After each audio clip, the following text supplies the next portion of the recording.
Well, a minimal amount of time buggerising around with that later, I now have it so that it's working correctly.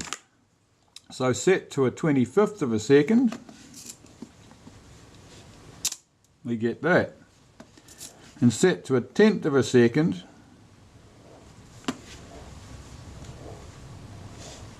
we get this.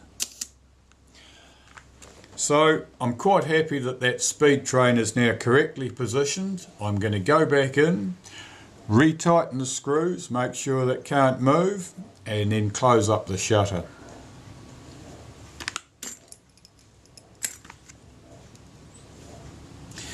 Right, here's the screwdriver I want. That one.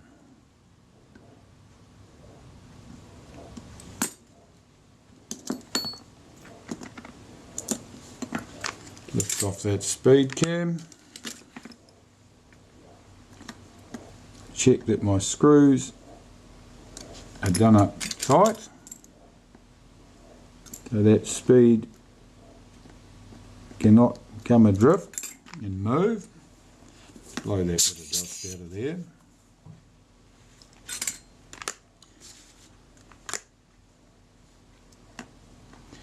The speed cam can go back on.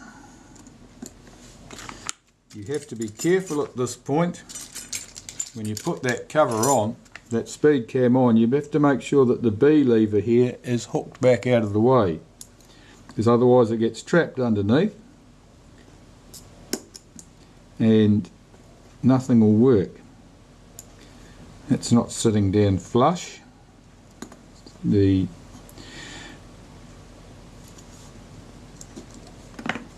main lever, as they call it, is not sitting down in position. That's better.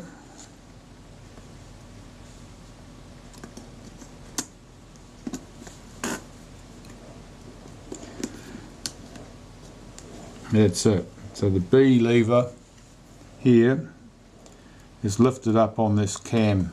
So it's engaged down here, it's allowed to drop into position. And up here on the 1 second setting, it's not, it's lifted. So there we have it. The front of that shutter can be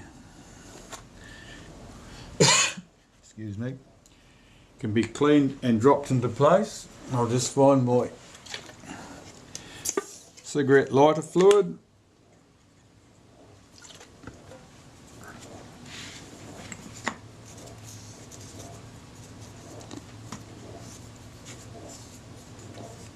Make sure that's all wiped nice and clean.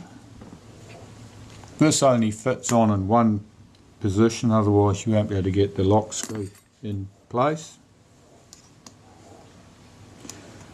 I'm looking for that position. There it is. Rotate the front plate to line up this lock screw, and taking the correct screwdriver or a pair of pointed tweezers, rotate that lock screw into position,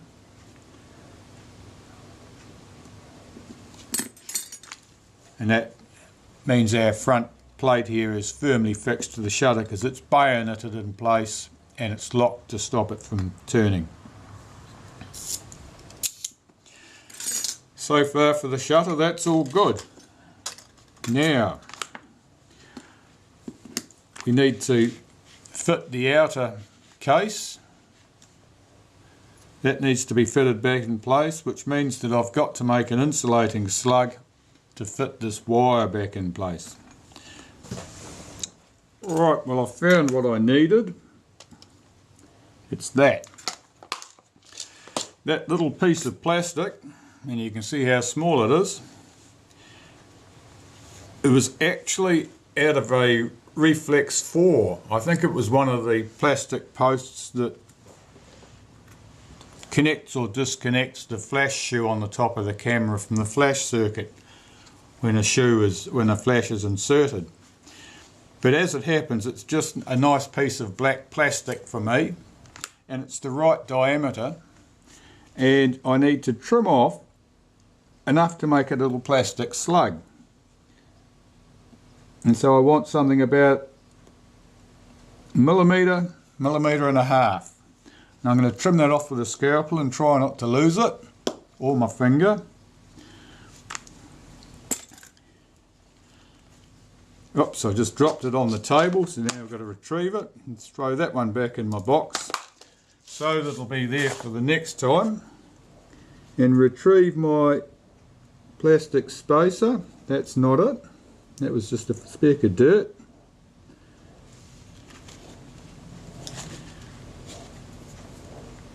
There it is. Let's get this where you can see it.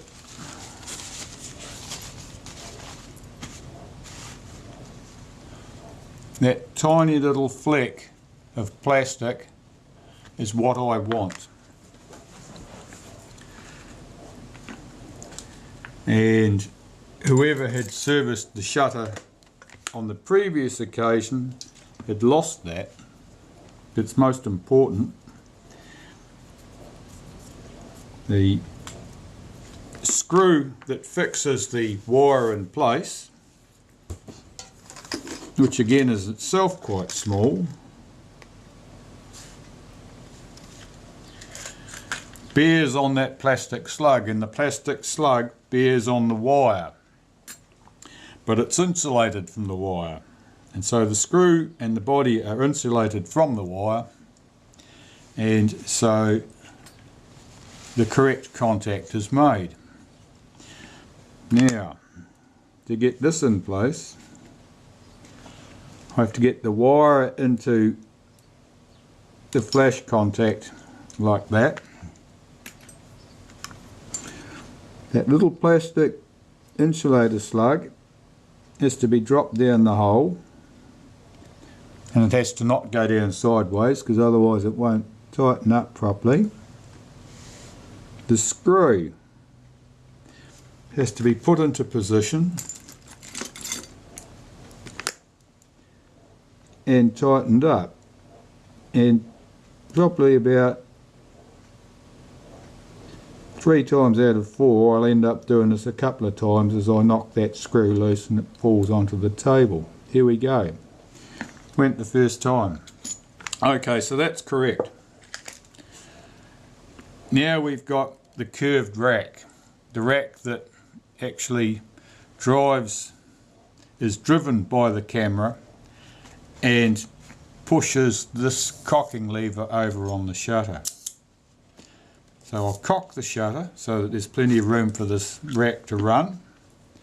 I've cleaned it. I'm just going to rub a tiny film of molybdenum on the back and the edges.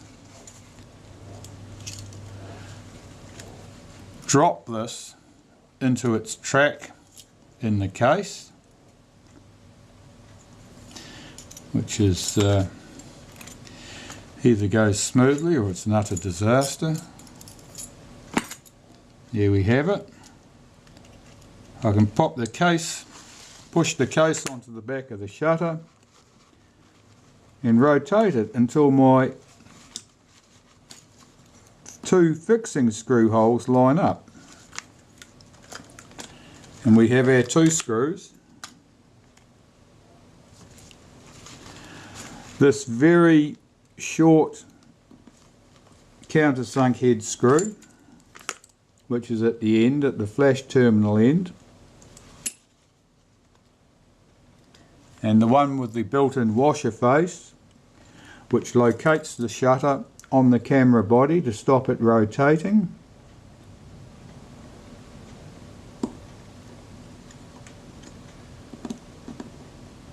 And nip those screws up. You'll notice there's a 3rd hole in this outer casing here, but there's no matching hole in the shutter case. Why that exists is one of life's mysteries. Don't lose any sleep over it. There isn't a missing screw.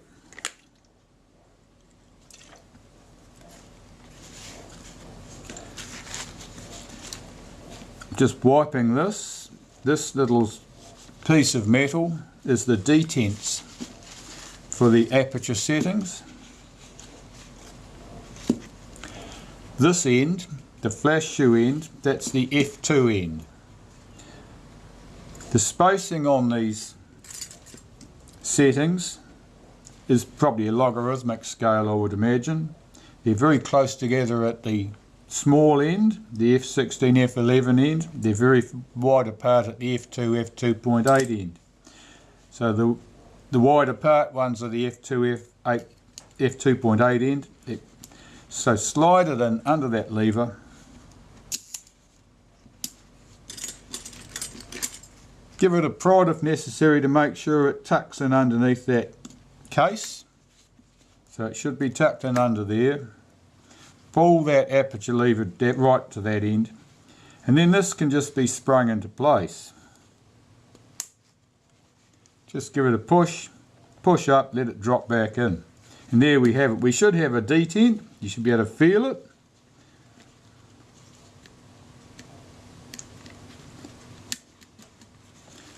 And the shutter's done. So now I just need to clean my lenses, clean the retaining ring and the spacer rings, put them back on that shutter, and then fit the shutter to the camera body and test everything. Alright, I'm just going to have a look at these lenses, the front and rear group. So I'm just going to clean the outer surfaces first, and then hold them up to the light and see if I see any problems inside. Now these innermost surfaces, the surfaces that point towards the shutter blades, they often have a fair bit of haze on them. Sometimes the haze is cleanable, and other times it's permanent.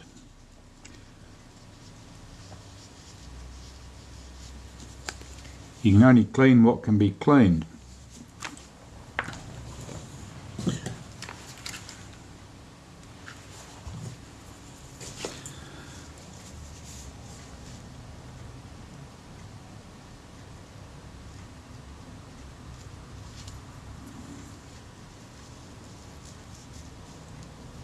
Generally, it's only the outer surfaces that need to be cleaned. The inner surfaces will be fine, but that's not always the case.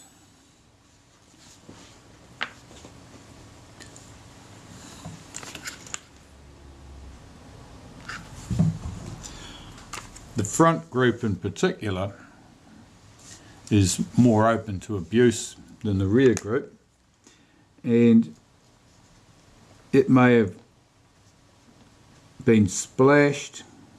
People may have cleaned it,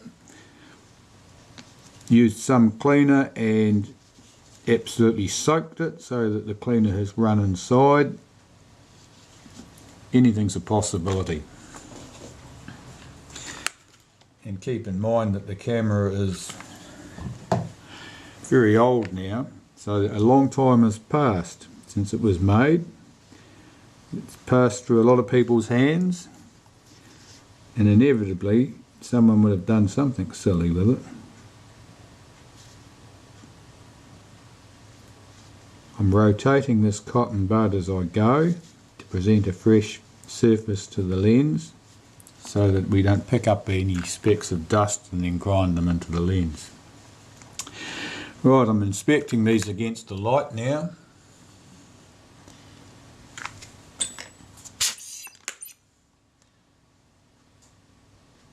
If you hold the lenses very obliquely, if you're looking diagonally through the lens, you'll always see some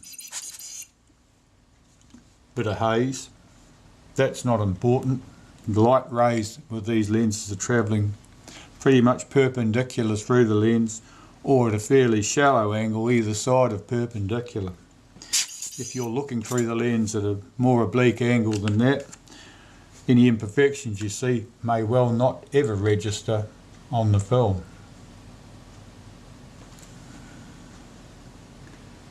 That looks very good. I had a brief look at that before I cleaned it and it didn't look very promising at all, but now it looks very good. So those lenses are cleaned, they're ready to go back on. So I've 3 components here I need to clean, and one of those components is the spacer or shim, one is our retaining ring, and one is this dress ring from the front of the shutter. So this will be very quick because there's nothing precise required here. You can see how much oil and stuff was coming off there from around that retaining ring. I'm just getting that clean just so that that dirt is out of there.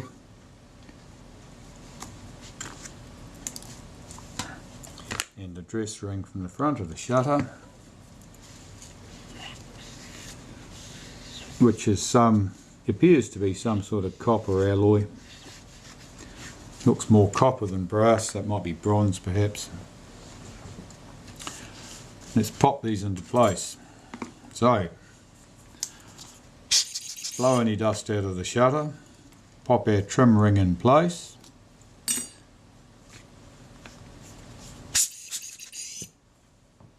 The trim ring is largely redundant here. The position of the lens is set against the shutter itself, not against that trim ring. So I've blown that lens off, any dust that was on it is gone. Tighten that up, just needs to be well finger tight, nothing more than that. Flip over the shutter, take my rear lens group, pop that into place.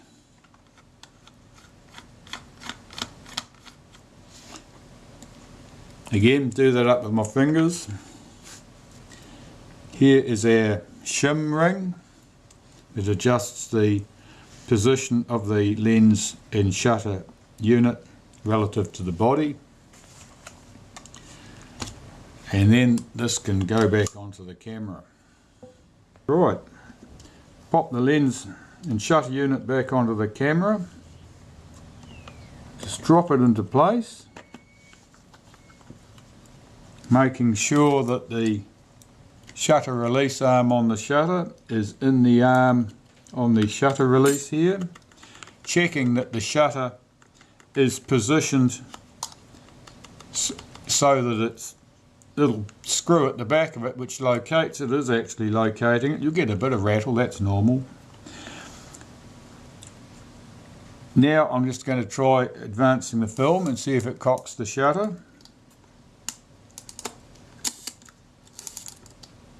It does, but I have to apply a little bit too much tension on the advanced stroke for my liking to make the advanced return, which means that I'm probably 1 tooth advanced on the shutter relative to the body than I want to be. So here, see if I can get you zoomed in on this.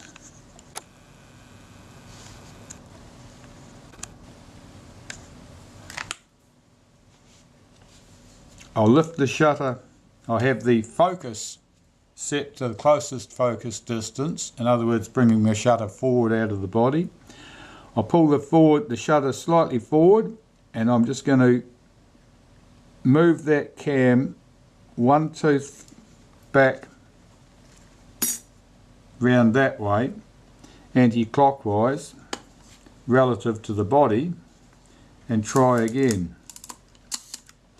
Now my film advance moves smoothly,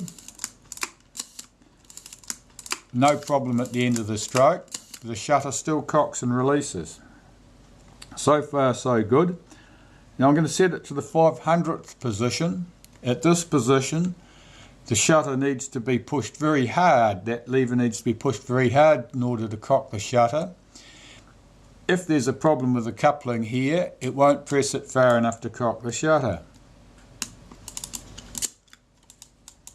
And I'm just advancing the film advance slowly and gently until it releases back to rewind position, back to the rest position, and that worked the 500th speed fine. So I know that that's good, and I can turn over the camera. I'm happy with the position of the shutter in the camera body, that the timing is appropriate. I can drop my retaining ring in place and find my tool to tighten that up.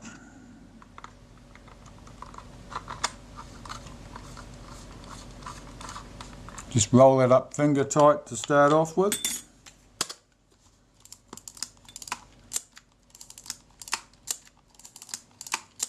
I've still got that set to a 500th. If it'll cock it and fire it at the 500th, that's all good.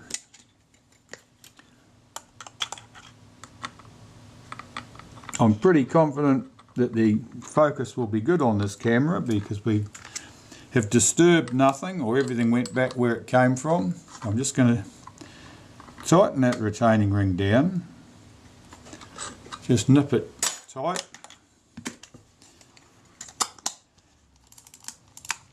I'll test the focus, but I'm quite confident that's good.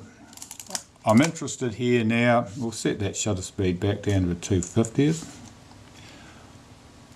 As I press down slowly on the shutter release, I'm listening and feeling to see what happens first, whether the shutter fires or whether the film advance mechanism releases. The film advance mechanism released, and before I'd got to the stage where the shutter released. If you do this slowly enough, you can pick this. That's just on the point there. I can just tell that that was half clicked into place. Yeah, that was it.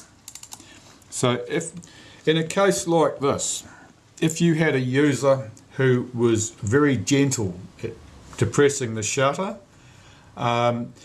they may well wind the film, focus, get everything set, press the shutter release very, very gently until they hear a click, that click, and think that they'd taken the photo. They hadn't. They continue the stroke. See, the film advance lever would move at that stage, I can tell, but if you continue the stroke, the shutter actually fires. Get that frame counter off number 1. So, how do we adjust that? It's not a terrible problem. For most people would never notice that. So we'll remove the top of the camera.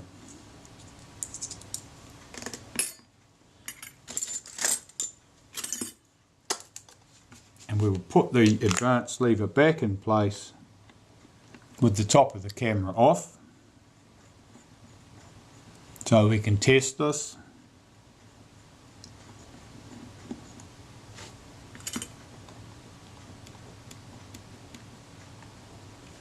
Lift that off.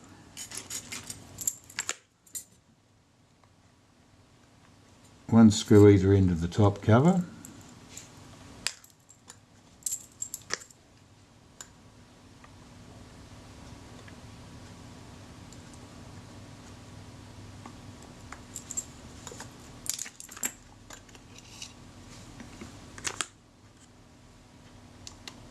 Our advance lever back on.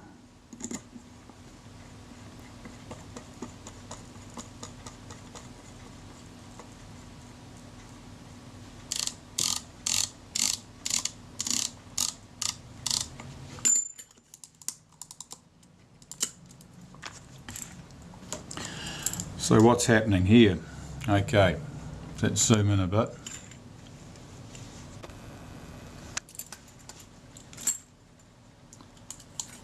So let's cock the film advance, the shutter's cocked, and you'll see that as I press down on the shutter here, the shutter release shaft, the arm on it, presses on this component, which is the film release, the lock, and as I go down very slowly, you'll probably see it set that lock. That lock's half set, that lock's released, but the shutter hasn't yet fired. So the adjustment. On top of the lock there's a screw, and the screw has a locking collar on it. The shutter release shaft bears on the top of that screw, and the situation we have at the moment is that the arm is further down the screw than it needs to be, so that it reaches the release point earlier than the shutter actually fires at the front of the camera. So I need to loosen the lock collar on that screw there and turn that screw in perhaps a turn or so, and then test it again. That's a bit awkward, and it's not easy to see on camera because my fingers will be everywhere, so I'll do that off camera and we'll come back. Okay, well, I've adjusted that position. Now let's see what happens.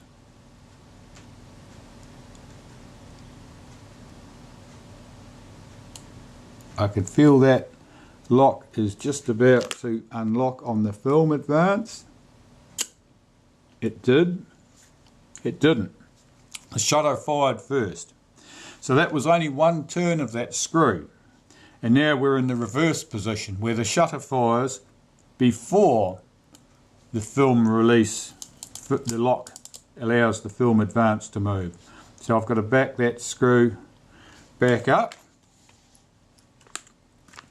and probably half a turn is going to do that because that's our midpoint. Ooh, ooh, ooh, ooh, ooh, ooh, ooh. That arm just lifted off, and I suspect I just lost my washer again, my spacer. Let's test that.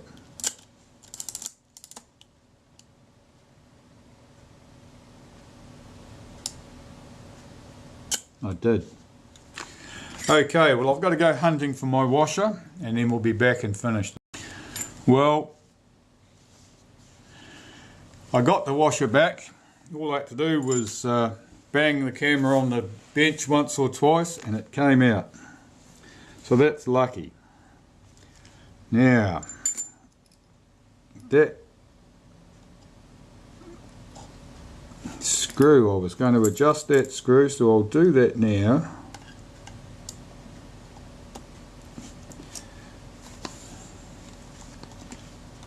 And then I'll put my film, my shutter release back on the camera.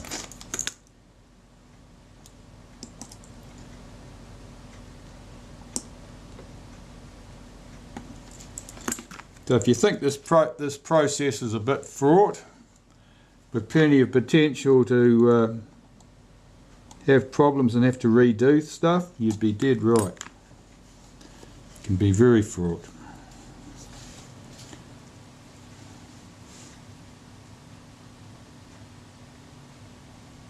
That spring goes on there, and my washer, where's my washer? It was here a second ago.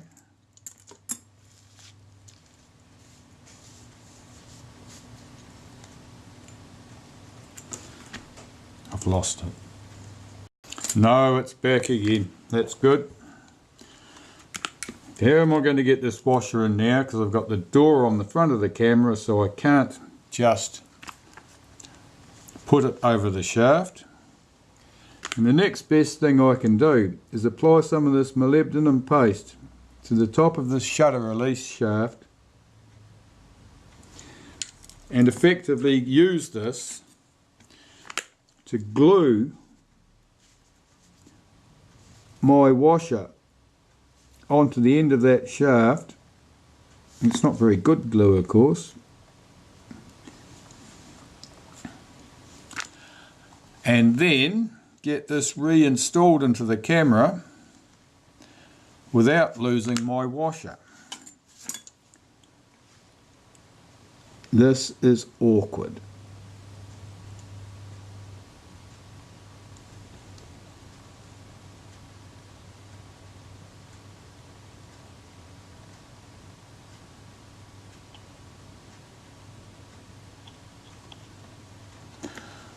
That's that. The shutter release can go on. Let's find out what's happened now, what our release position is like. So the shutter released slightly before the film advance, so I need to go back and make another adjustment. And I will not pull that shutter release shaft out again.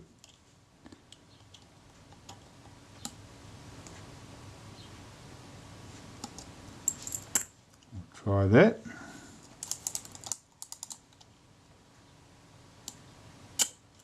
Yeah, that was good. I'm watching the action here.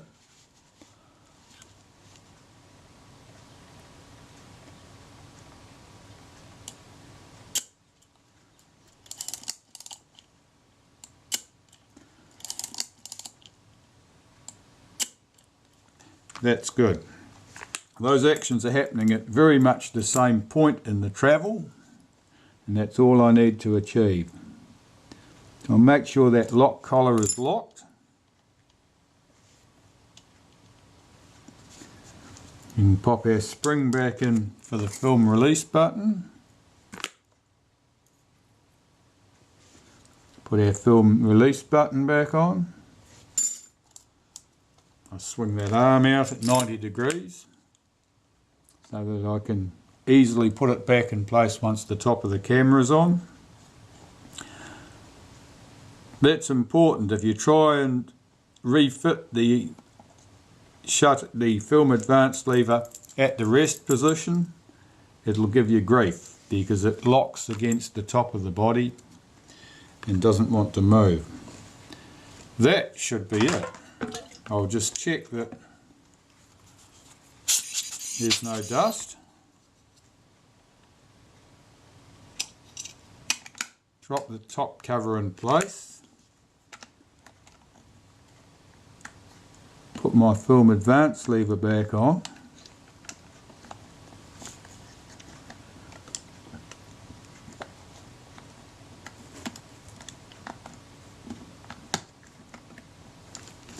Run the screw in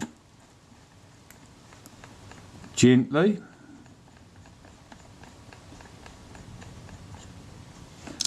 Check that that's all set down in place.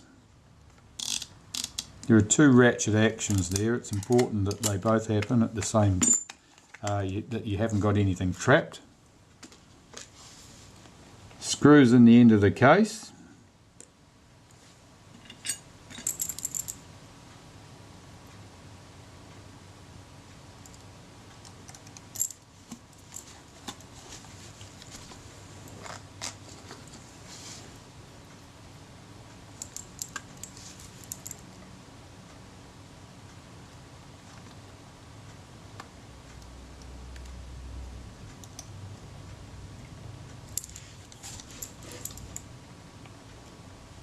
Make sure they're done up snug.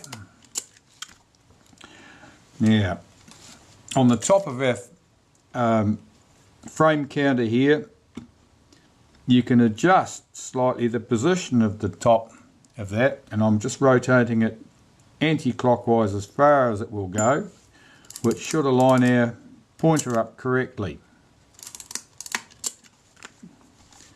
There's about almost enough movement there to move it a whole number on the frame counter, but that typically is where it wants to be, at that end of the travel. So I'll pop the rewind knob back on, something through the fork to stop it turning, do that up with my fingers.